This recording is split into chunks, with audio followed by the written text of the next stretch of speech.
We've been trying to build this culture of democracy, rather a dialogue democracy. When I say democracy, I'm not talking about an electoral democracy, dialogue democracy in the school.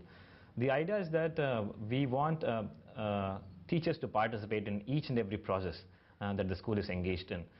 As a result of that philosophy that we come from, we've kind of formed like 13 core committees in the school where teachers and students and non-teaching staff take responsibility for the overall maintenance of the school, including academics, administration, campus maintenance, and n number of other things that you can think about a big school like that would actually need.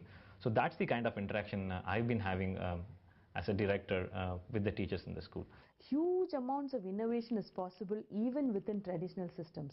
So it is the human being who will really cause the change, and not the newer curriculum or newer textbooks or any new methods or teaching aids. More than the materials, it's the human who can really, weave the magic which is possible by a teacher.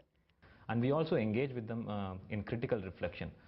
So there is this usual thought among teachers in a way that a syllabus is given to them, a textbook is given to them, and they have to actually deliver that textbook content in the classroom.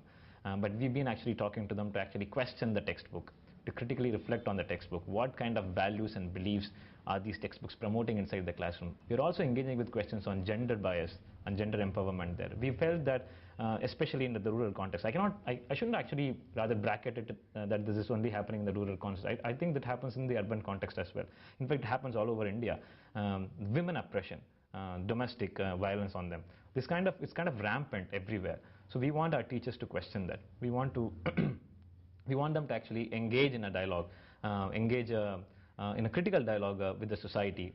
We want them to be empowered, and that's the kind of interaction we are having with them. We kind of have workshops for it. We kind of have them reflect on it. We kind of have them question their own beliefs of what is a teacher inside the classroom and within the school system and within the society itself. So that they kind of become really reflective, critically reflective beings and professionals. That's the kind of exercise we are having.